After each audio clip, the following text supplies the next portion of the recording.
Kannur Anjarakandy dental കോളേജിൽ 1ാം വർഷ BDS വിദ്യാർത്ഥി അരുൺ രാജ് മരണപ്പെട്ടു. അതൊരു വല്ലാത്ത വാർത്തയായി. കേരളത്തെ ഒന്നടങ്കം വേദനിപ്പിക്കുന്ന ഒരു കാഴ്ചയായിരുന്നു അത്. 3ാമത്തെ നിലയിൽ നിന്നും ചാടിയുള്ള മരണം എന്നാണ് പറയുന്നത്. അതൊരിക്കലും വിശ്വസിക്കാൻ പറ്റൂല. ആ കോളേജിൽ കുറച്ച് പ്രശ്നങ്ങളൊക്കെ നടന്നു. കോളേജിലെ സാറ് കുട്ടികളെ നിരന്തരം പീഡിപ്പിച്ചുകൊണ്ടേയിരുന്നു. ജാതിയുടെയും നിറത്തിൻ്റെയും പേരിലായിരുന്നാലും കുട്ടികളെ അധിക്ഷേപിച്ചുകൊണ്ടിരുന്നു. നിതിൻ രാജ് എന്ന പയ്യൻ കോളേജിൻ്റെ 3ാമത്തെ നിലയിൽ നിന്നും ചാടി മരിച്ചതാണ് എന്നാണ് അറിയപ്പെടുന്നത്. പക്ഷെ അതങ്ങനെയൊന്നും ആകാൻ സാധ്യതയില്ല. നിതിൻ രാജ് നെടുമങ്ങാട് സ്വദേശിയാണ്. അത്രയ്ക്കും കഷ്ടപ്പെട്ട വേറും പാവപ്പെട്ട നിർധന കുടുംബത്തിലെ ഒരു കുട്ടിയാണ് നിതിൻ രാജ്. നിതിൻ രാജിൻ്റെ മൂത്തത് 2 സഹോദരിമാരുണ്ട്. അവരെ കല്യാണം കഴിച്ച് പറഞ്ഞയച്ചു. നിതിൻ രാജിന് 23 വയസ്സ്. അച്ഛന് പെയിൻറ്റിങ് തൊഴിലാളിയാണ്, അമ്മ തൊഴിലുറപ്പ് തൊഴിലാളി. പെയിൻറ്റിങ്ങിന് പോയിട്ടാണ് ആ 2 മക്കളെ ആയാലും മൂത്ത സഹോദരിമാരെ ആയിരുന്നാലും വളർത്തി അവരെ നല്ല നിലയിൽ കല്യാണം കഴിപ്പിച്ചയച്ചത്. അതുപോലെ ഭയങ്കര സ്വപ്നമായിരുന്നു അമ്മയ്ക്കും അച്ഛനും സഹോദരിമാർക്കും ഈ മകനെ ഒരു ഡോക്ടറാക്കണം, അവന് നല്ലതുപോലെ പഠിക്കാൻ മിടുക്കനായിരുന്നു, അവനും താല്പര്യം ഉണ്ടായിരുന്നു അവന് പഠിക്കണമെന്ന്. അങ്ങനെ എൻട്രൻസ് എഴുതി ഡെൻ്റൽ കോളേജിൽ അഡ്മിഷൻ എടുത്തു. ഫസ്റ്റ് ഇയർ ആയതേ ഉള്ളൂ. ഇനി മൊത്തത്തിൽ 5 വർഷമുണ്ട് അത് പഠിച്ചിറങ്ങാനായിട്ട്. ഒരുപാട് പീഡനങ്ങൾ അവിടെ നേരിടേണ്ടി വന്ന ഒരു കുട്ടി. അതിന് ഒരുപാട് നിറത്തിൻ്റെ പേരിലായിരുന്നാലും ജാതിയുടെ പേരിലായിരുന്നാലും റാം എന്ന് പറയുന്ന സാറ്, ഡോക്ടർ റാം എന്ന് പറയുന്ന സാറും വേറെ ഏതൊക്കെയോ ടീച്ചറിൻ്റെ പേരൊക്കെ പറയുന്ന കേട്ടോ. അങ്ങനെ 2-3 സാറന്മാരായിരുന്നു. ഈ കുട്ടിയെ ഒരുപാട് മാനസികമായിട്ടും ജാതിയുടെ പേര് പറഞ്ഞും ഒരുപാട് ഈ കുട്ടിയെ മാനസികമായിട്ട് പീഡിപ്പിച്ചുകൊണ്ടേയിരുന്നു. അങ്ങനെ ഈ കുട്ടി 3ാമത്തെ നിലയിൽ നിന്നും ചാടിയതായിട്ടാണ് പറയണത്. വാർത്ത ഒന്ന് കാണാം. കുട്ടി മരണപ്പെട്ടു. പോസ്റ്റ്മോർട്ടം കഴിഞ്ഞു. ഇന്ന് രാവിലെ അവിടെ നെടുമങ്ങാട്, തിരുവനന്തപുരത്ത് നെടുമങ്ങാടത്തെ വീട്ടിലേക്ക് കൊണ്ടുവരികയും ചെയ്തു. അതിലും കഷ്ടം, അവർ 5 സെൻറ്റ് ഒരു ചെറിയ വീടാങ്ങാണ്ട് ഉണ്ടായിരുന്നു. അത് ഇടിഞ്ഞ് നശിച്ചു പോയി. അതിൻ്റെ പേരിൽ പിന്നെ അവർ വാടകയ്ക്കായിരുന്നു താമസിച്ചിരുന്നത്. ഇപ്പം അതിൻ്റെ പോസ്റ്റ്മോർട്ടം കഴിഞ്ഞു കൊണ്ടുവന്നിട്ട് അതിനെ അടക്കം ചെയ്യണത് ആ 5 സെൻറ്റിൽ, അത് സഹോദരിക്ക് അങ്ങാണ്ട് കൊടുത്തു. ആ 5 സെൻറ്റിലാണ് അത് അടക്കം ചെയ്യണതൊക്കെ കണ്ടായിരുന്നു. ഇതിൻ്റെ മരണത്തിൽ ദുരൂഹതയുണ്ടെന്നും മറ്റും കുടുംബം ആരോപിക്കുന്ന ഒരു പശ്ചാത്തലമുണ്ട്. വളരെ വികാരനിർഭരമായ രംഗങ്ങളാണ് കഴിഞ്ഞ മണിക്കൂറുകളിലൊക്കെ നമ്മൾ നിതിൻ്റെ വീട്ടിൽ കണ്ടുകൊണ്ടിരുന്നത്. മറ്റൊരു സിദ്ധാർത്ഥിൻ്റെ മരണം പോലെ തന്നെ മറ്റൊരു ദുരന്തം കൂടി സംഭവിച്ചിരിക്കുന്നു. വളരെ വികാരവായ്പിൻ്റെ ദൃശ്യങ്ങളാണ് നമ്മൾ അവിടെ കണ്ടത്. ഒപ്പം നിതിൻ്റെ ശബ്ദരേഖ ഉൾപ്പെടെ പുറത്തു വന്നിട്ടുണ്ട്. ഏതൊക്കെ രീതിയിൽ അപമാനിക്കപ്പെടുന്നുണ്ട്, അധിക്ഷേപിക്കപ്പെടുന്നുണ്ട്, ആക്രമിക്കപ്പെടുന്നുണ്ട്, ടാർഗറ്റ് ചെയ്യപ്പെടുന്നുണ്ട് എന്നൊക്കെ നിതിൻ സ്വന്തം ശബ്ദത്തിൽ പറയുന്നതിൻ്റെ തെളിവുകൾ കൂടി പുറത്തു വന്ന സാഹചര്യമുണ്ട്. സസ്പെൻഷനിൽ മാത്രം നടപടികൾ ഒതുക്കാൻ പാടില്ല എന്നതാണ് കുടുംബം ഇപ്പോൾ ആവശ്യപ്പെടുന്നത്. എന്തായാലും നിതിൻ്റെ സംസ്കാര ചടങ്ങുകൾ ആരംഭിച്ചിരിക്കുകയാണ്. അവിടെ നിന്ന് സാരംഗ് സുധാകരൻ വിവരങ്ങളുമായി ചേരുകയാണ്. സാരംഗ്, കണ്ണീരണിയാതെ ആർക്കും കണ്ടു നിൽക്കാൻ പറ്റില്ലായിരുന്നു ആ വീട്ടിൽ നിന്ന്. സംസ്കാര ചടങ്ങുകളൊക്കെ ആരംഭിച്ചു. അതിനു മുമ്പ് ഈ കുട്ടിയെ പോസ്റ്റ്മോർട്ടം കഴിഞ്ഞ് വീട്ടിലേക്ക് കൊണ്ടുവരുന്ന രംഗം, ആ സഹോദരി അത്രയ്ക്ക് സ്നേഹമായിരുന്നു ആ സഹോദരിമാർക്കും. ഈ സഹോദരൻ എന്ന് വെച്ചാൽ അവർക്ക് ഭയങ്കര ആഗ്രഹമായിരുന്നു ഈ മകൻ പോയി ആ കുടുംബം രക്ഷപ്പെടും എന്നുള്ള ഒരു പ്രതീക്ഷ ഉണ്ടായിരുന്നു. അവനും ഒരുപാട് ആഗ്രഹങ്ങളുണ്ടായിരുന്നു. ഇങ്ങനെ പോകുമ്പോൾ തന്നെ ഒരു ഡോക്ടറാവും, അപ്പോൾ എൻ്റെ കുടുംബം രക്ഷപ്പെടും എന്ന് വിചാരിച്ചുകൊണ്ട് ആ മകൻ വീട്ടുകാർക്കും താല്പര്യമായിരുന്നു, ആ മകനും താല്പര്യമായിരുന്നു. അങ്ങനെ എത്ര കഷ്ടപ്പെട്ടിട്ടായാലും ആ മകനെ ഡോക്ടറാക്കണം എന്നുള്ള ഒരു ഇതുകൊണ്ട് ആ അച്ഛൻ അത്ര കഠിനാധ്വാനം ചെയ്തു. ആ മകനെ അത്രയ്ക്ക്, മകനെ എന്നല്ല ഈ മക്കളെ 3 പേരെയും ആ അച്ഛന് ഭയങ്കര ജീവനായിരുന്നു. അതുകൊണ്ടാണല്ലോ ആ പെയിൻറ്റിങ് തൊഴിലാളിയായ ആൾ അത്രയും കഷ്ടപ്പെട്ടിട്ട് ആ കുടുംബത്തിന് വേണ്ടി കിടന്നതും ആ മകനെ പഠിപ്പിക്കാൻ വേണ്ടിയിട്ട് അത്രയ്ക്കും കഷ്ടപ്പെട്ട് ഇപ്പോഴും ജോലിക്ക് പോയിക്കൊണ്ടിരിക്കുന്ന ഒരു അച്ഛൻ, അതുപോലെ അമ്മയും തൊഴിലുറപ്പിന് പോയിക്കൊണ്ടിരുന്നു. അപ്പം നമുക്ക് ആ വാർത്ത ഒന്ന് കാണാം. ഒരു മാതാപിതാക്കളെ കൊണ്ടായിരുന്നാലും അല്ലെങ്കിൽ ഒരു മനുഷ്യനെ കൊണ്ടായിരുന്നാലും ഇത് കാണാൻ പറ്റില്ല. കേരളക്കര ഒന്നാകെ അത്രയ്ക്കും കണ്ണീരോടുകൂടിയാണ് ഈ ഒരു വാർത്ത കണ്ടുകൊണ്ടിരിക്കുന്നത്. വീട്ടിൽ നിന്നുള്ള നിലവിളി സഹിക്കാൻ പറ്റുന്നില്ല. ആ കുട്ടിയുടെ മാതാപിതാക്കളും ബന്ധുക്കളും നിലവിളിച്ചുകൊണ്ട് എത്തുന്ന ദൃശ്യങ്ങളാണ് കാണുന്നത്. അത് സഹോദരിമാരാണ്. ആ രണ്ടുപേരും ഭയങ്കര സ്നേഹമായിരുന്നു. ആ സഹോദരി ഓടി വന്ന ആംബുലൻസിൻ്റെ അവിടെ വരുന്നുണ്ട്. നിലവിളിച്ചുകൊണ്ട് ആ മൃതദേഹത്തിനടുത്തേക്ക് എത്തുന്ന ദൃശ്യങ്ങളാണ്. ശരിക്കും നമുക്ക് സഹിക്കാൻ പോലും പറ്റാത്ത ഒരു കാഴ്ചയാണ് നമ്മൾ ഇപ്പോൾ കാണുന്നത്. ഉഴമയ്ക്കലിലെ ഈ വീട്ടിൽ നിന്ന് നമ്മൾ കാണുന്നത് അത്രത്തോളം സങ്കടകരമായ ഒരു സാഹചര്യമാണ്. മകൻ്റെ മൃതദേഹത്തിന് മുമ്പിൽ വീണ് കിടന്ന് നിലവിളിക്കുന്ന കുടുംബാംഗങ്ങളെയാണ് നമ്മൾ കാണുന്നത്. സഹോദരിയാണ് നിതിൻ്റെ സഹോദരിയാണ് ദൃശ്യങ്ങളിൽ നമ്മൾ കാണുന്നത്. എത്രത്തോളം സങ്കടകരമായ ഒരു സാഹചര്യമാണ് എന്നുള്ള കാര്യം നമുക്ക് ഊഹിക്കാവുന്നതേ ഉള്ളൂ. 23 വയസ്സ് മാത്രം പ്രായമുള്ള ഒരു ചെറുപ്പക്കാരൻ ഡോക്ടറായി തിരിച്ചു വരും എന്നുള്ളതായിരുന്നു വീട്ടുകാരുടെയും നാട്ടുകാരുടെയും എല്ലാം പ്രതീക്ഷ. പഠിക്കാൻ വളരെ മിടുക്കനായിരുന്നു. മെറിറ്റ് സീറ്റിലേക്ക് വരാം. ഏറ്റവും വേദനിപ്പിക്കുന്ന ദൃശ്യങ്ങളാണ്. ഇതിൻ്റെ സഹോദരിയാണ്. പൊട്ടിക്കരഞ്ഞുകൊണ്ട് തളർന്നു വീണു പോവുകയാണ് അവർ. ഉറപ്പാണ് ഈ സഹോദരിമാരെ എന്ത് കാര്യം ഉണ്ടെങ്കിലും ഈ നിതിൻ രാജ് സഹോദരിമാരെ വിളിച്ച് അപ്പോഴപ്പോഴുള്ള കാര്യങ്ങൾ, അവിടുത്തെ കാര്യങ്ങളൊക്കെ അറിയിക്കുന്നത് ഈ സഹോദരിമാരായിരുന്നു. അതുപോലെ ഈ മരിക്കണേൻ്റെ തലേ ദിവസവും സഹോദരിയുടെ കുട്ടിയുടെ ബർത്ത്ഡേ ആയിരുന്നു. അപ്പോഴ് വീഡിയോ കോൾ വിളിച്ച് കണ്ട് ബർത്ത്ഡേ ആശംസകളൊക്കെ പറഞ്ഞു. താങ്ങാൻ പറ്റുന്നില്ല. എന്നിട്ട് എന്ത് കാരണം ഉണ്ടെങ്കിലും അവിടെ എന്ത് സംഭവം ഉണ്ടായാലും ഈ നിതിൻ രാജ് സഹോദരിമാരെടുത്ത് പറയാറുണ്ട്.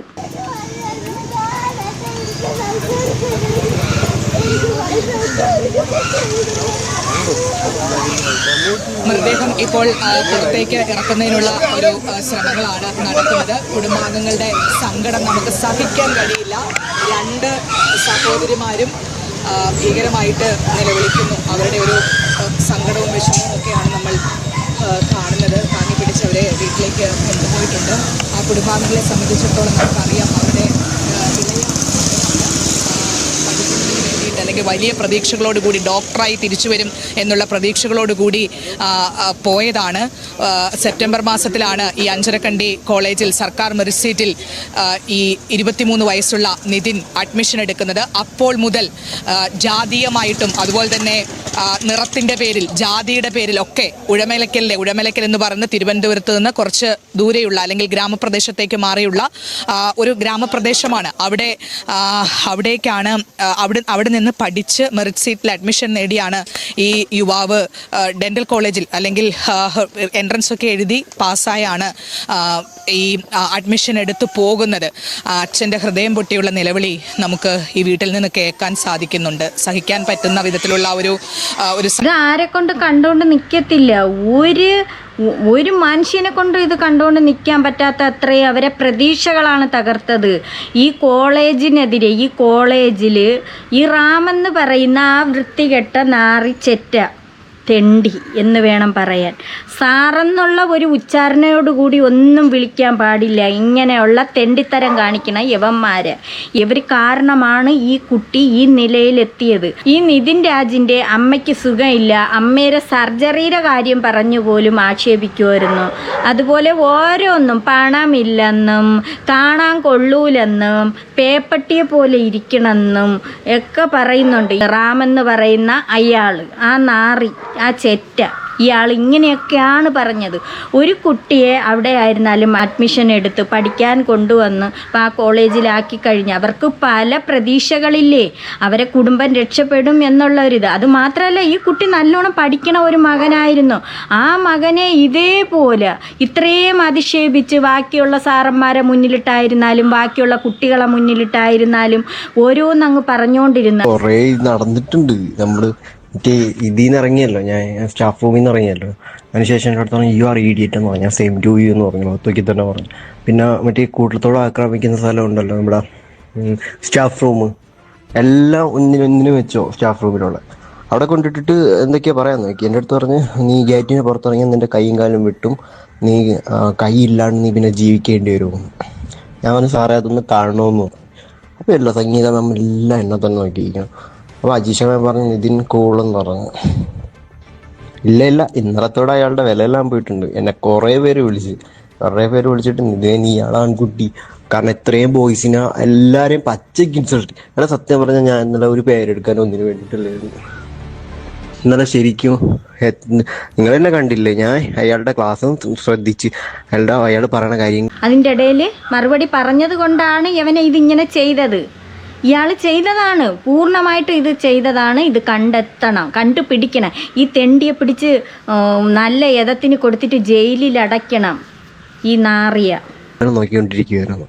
എന്നെ വെറുതെ എണീച്ച് നിർത്തിയിട്ട് അമ്മേനെയും കളിയാക്കി, അമ്മയുടെ സർജറിയെയും കളിയാക്കിയിട്ട് അതിന് ശേഷം പറയണ എൻ്റെ 3 മാർക്ക് കുറച്ചെന്ന പാരൻസിന് പോയി ഇത് കൊടുക്കാൻ, എന്താ സർപ്രൈസായിട്ട് കൊടുത്തേക്കാൻ. അതുപോലെ എന്താ 100-ൽ 99 പേരും തൻ്റെ അടിമയായിരിക്കും എന്നൊക്കെ ഇവൻ പറഞ്ഞായിരുന്നു. ഇയാൾ പറഞ്ഞതിന് മറുപടി പറഞ്ഞു, കൈ വെട്ടു എന്നൊക്കെ പറഞ്ഞു. നിതിൻ രാജിൻ്റെ നീ ഗേറ്റിന് പുറത്തിറങ്ങിയാൽ കൈ വെട്ടും എന്ന്. പക്ഷേ ഈ നിതിൻ രാജ് വീട്ടിലേക്ക് വരാനായിട്ട് ട്രെയിൻ വരെ ബുക്ക് ചെയ്ത് ഇത്ര മണിക്ക് അവിടെ എത്തുമെന്നും തമ്പാനൂർ വന്നാണ് ഇറങ്ങുന്നത്. അപ്പം എന്നിട്ടാണ് ഈ നെടുമങ്ങാടേക്ക് വരുന്നത്. അപ്പോൾ ഇത്ര മണിക്ക് അവിടെ വരുമെന്നും എല്ലാം പറഞ്ഞതാണ്. പക്ഷേ ഇവന് വരാൻ സമ്മതിച്ചില്ല. ഈ റാമെന്ന് പറയുന്ന കാട്ടാളൻ്റെ മകള് ചാടിപ്പോയിട്ടുണ്ട്. അപ്പോൾ ഈ ചാടിപ്പോയതിൻ്റെ വൈരാഗ്യം മറ്റുള്ള കുട്ടികളും പഠിക്കരുത്, അവരും ഉയർന്ന നിലയിലെത്തരുത് എന്നുള്ളൊരു വാശിയുള്ളതായിട്ട് അറിയാൻ കഴിഞ്ഞു. ഇതുപോലെ ഈ നിതിൻ രാജിനെ പറയുന്നത് പോലെ തന്നെ പല കുട്ടികളെയും ഇതുപോലെ അധിക്ഷേപിച്ചിട്ടുണ്ട്. പിന്നെ ഈ നിതിൻ രാജിനെ ഈ മറ്റുള്ള കുട്ടികളുടെ മുന്നിൽ വെച്ചും സ്റ്റാഫ് റൂമിൽ വെച്ചും ഒരുപാട് അധിക്ഷേപങ്ങൾ ഇയാൾ കളിയാക്കുമ്പോൾ മറ്റുള്ള കുട്ടികൾ അത് ഏറ്റുചിരിക്കണം. ഈ കാണുന്ന നാറിയാണ് ആ റാമെന്ന് പറയുന്ന ഡോക്ടർ റാമെന്ന് പറയുന്ന സാറെന്ന് വിളിക്കുന്ന നാറി പരമ ചെറ്റ. ഒന്നുകിൽ അവൻ എടുത്തെറിഞ്ഞു, അല്ലെങ്കിൽ യവൻ ഇതിനെ ഇല്ലാതാക്കിയതിന് ശേഷം കൊണ്ടുവന്ന് അവിടെ ഇട്ടു. ഇതിൽ രണ്ടുമാണ് നടന്നത്.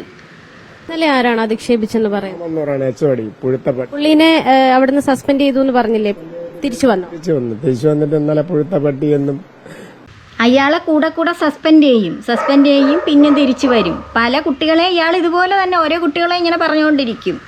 പറയണത് അറം പറ്റിയ വാക്ക്. പിന്നെ കറുത്ത വർഗ്ഗക്കാരനെന്നും ഷെഡ്യൂൾഡ് കാസ്റ്റ് എന്നും പിന്നെ നാറിയെന്നും മാറിപ്പോടാ കുളിക്കാത്തവനെന്നൊക്കെ പറഞ്ഞ് വിദ്യാർത്ഥിനികളെ മുമ്പേ വെച്ച് ഇവനെ ജീവിതത്തിൽ തിരിച്ചു വരാത്ത വിധം അവഹേളിച്ച്. അത് ഇങ്ങനെ അവഹേളിക്കപ്പെട്ടു എന്ന് നിതിൻ വീട്ടിൽ വിളിച്ച് പറഞ്ഞു? വീട്ടിൽ വിളിച്ച് പറഞ്ഞല്ല, വിദ്യാർത്ഥികളെ കമന്റ് ബോക്സ് നോക്കൂ, നിങ്ങൾക്ക് കാണാം. അഞ്ചരക്കണ്ടി മെഡിക്കൽ കോളേജ് എന്ന് സബ്സ്ക്രൈബ് എടുത്തിട്ട് അതിന്റെ കമന്റ് ബോക്സ് നോക്കിയാൽ മതി. ഇവന്റെ ഭാഗത്ത് തെറ്റില്ല. എല്ലാ വിദ്യാർത്ഥികളും പറയണ് 2020 ശ്രീനന്ദന എന്ന് പറയുന്ന ഒരു വിദ്യാർത്ഥിനി അവിടെ ആത്മഹത്യ ചെയ്തു. അത് കോളേജ് ഇത് നിരന്തരം ആ കോളേജിൽ തന്നെ. ഇതിനു മുമ്പ് വേറെയും കുട്ടികൾ മരിച്ചിട്ടുണ്ട്. യവന്മാരെ ഈ കാട്ടാളനായ സാറന്മാർ, ഈ റാമെന്ന് പറയുന്നതും അതുപോലെ മറ്റുള്ള സാറന്മാരെയും പീഡനം സഹിക്കവയ്യാതെ ഓരോ പെൺകുട്ടികളും അങ്ങനെ ചെയ്തിട്ടുണ്ട്. യവന്മാർ തന്നെയാണ് ഇതൊക്കെ ചെയ്യണത്. എന്നിട്ട് യവന്മാരെ ഒരു ശിക്ഷയില്ല യവന്മാർക്ക്. യവന്മാരെ അറസ്റ്റ് ചെയ്യുകയില്ല, ഒന്നും ചെയ്യൂല, സസ്പെൻഡ് ചെയ്യും, പിന്നും വരും. പൈസ ഉപയോഗിച്ച് എല്ലാം ഒതുങ്ങിക്കളഞ്ഞു. ഒരുപാട് കുട്ടികൾ പഠിത്തം ഉപേക്ഷിച്ച് പോയി. അവിടെ ഒന്നും നടക്കൂല. 4 പ്രാവശ്യം അവിടെ പോയവനാണ് ഞാൻ. പണം ഉള്ള ഒരുപാട് മക്കളാണ് അവിടെ പഠിക്കുന്നത്. പക്ഷേ ഇങ്ങനെയുള്ള പാവങ്ങൾ എന്തോന്ന് ചെയ്യാൻ? അവർക്ക് പണമില്ല. അവരെങ്ങനെയെങ്കിലും കഷ്ടപ്പെട്ടെങ്കിലും ഈ മക്കളെ പഠിപ്പിച്ച് ഒരു നിലയിലാക്കാം, എങ്ങനെയെങ്കിലും നിന്ന് പഠിക്കട്ടെ എന്ന് വിചാരിച്ചു കൊണ്ടാണല്ലോ ഇങ്ങനെയൊക്കെ ആക്കണം. അതാ നല്ലതുപോലെ പഠിക്കണ ഒരു മകനായിരുന്നു ഈ അച്ഛൻ. എന്നിട്ട് അതിനിടയ്ക്ക് വെച്ചിട്ട് ആ കോളേജിൽ പോയപ്പോൾ അവിടെ കാണുന്നത് കോളേജിൻ്റെ ചുറ്റിനും കുറേ മദ്യ കുപ്പിയും. അപ്പോൾ സ്ഥിരം ഇങ്ങനെയുള്ള പരിപാടികളാണ്. ഒരുപാട് കുട്ടികൾ ഇങ്ങനെയുള്ള കുട്ടികൾ കാണും. പക്ഷേ ഈ മോൻ മോൻ അതിലൊന്നിലും ഉൾപ്പെടൂല, എപ്പോഴും അവന് പഠിക്കണമെന്നുള്ള ഒരു ചിന്ത മാത്രമേ ഉള്ളായിരുന്നു. പക്ഷെ വീട്ടിലെ കഷ്ടപ്പാടുകൾ ഓർമ്മിച്ച് വളർന്നു വന്ന ഒരു മകനായതുകൊണ്ടാണ് ഇവൻ എപ്പോഴും പഠിക്കണം, വേറൊരു ചിന്ത അങ്ങനെയൊന്നും ഇല്ലാതിരുന്നത്. 2-3 ദിവസം മുമ്പ് സഹോദരിക്ക് വിളിച്ചിട്ട് പറഞ്ഞിട്ടുണ്ടായിരുന്നു, എനിക്ക് ഫുഡ് കഴിക്കാൻ ഇച്ചിരി പൈസ ഇട്ട് തരാം. അങ്ങനെ സഹോദരി 1000 രൂപയും കണ്ട് ഇട്ട് കൊടുത്തു. അതിൽ 800 രൂപ എടുത്തതിന് ശേഷം ബാക്കി ഇനി അയച്ചു കൊടുത്തതായിട്ടും പറയുന്നുണ്ട്. ഇപ്പം ഈ മകന് തന്നെ ഡോക്ടർ ആവണമെന്നുള്ളൊരു ചിന്ത ഉണ്ടായിരുന്നു. എന്നിട്ട് പല ദിവസവും പറയും, എനിക്ക് ഇത്രയും പീഡനങ്ങൾ ഇവിടെ ഞാൻ അനുഭവിക്കുന്നുണ്ട്, സാറന്മാരെ കയ്യിലായിരുന്നാലും ബാക്കിയുള്ള കുട്ടികളിൽ നിന്നായിരുന്നാലും ഇങ്ങനെയുള്ള പീഡനങ്ങളൊക്കെ ഉണ്ട് എന്ന് മകൻ പറയുമ്പോഴൊക്കെ ഈ സഹോദരിയൊക്കെ പറയുന്ന, മോനെ നീ എങ്ങനെയെങ്കിലും അവിടെ നില്ല്, അത് പഠിച്ചിറങ്ങണം എന്നുള്ള ഒരു ഇതുകൊണ്ടാണ്. ഡോക്ടർ ആവണം, വെള്ള കോട്ടും ഇട്ട് തിരിച്ച് ഡോക്ടറായി വരണം എന്നുള്ളൊരു പ്രതീക്ഷയോടുകൂടി ആ നിന്ന മകൻ ഇപ്പോൾ വന്നത് വെള്ള തുണിയിൽ പൊതിഞ്ഞ് ചേതനയേറ്റ ശരീരം. മകനെ മറവ് ചെയ്യുന്ന സമയത്ത് ആ അമ്മ ബോധം കെട്ട് വീഴുന്നു, അച്ഛൻ ബോധം കെട്ട് വീഴുന്നു, ആ സഹോദരിമാരെ അവസ്ഥയൊന്നും പറയണ്ട.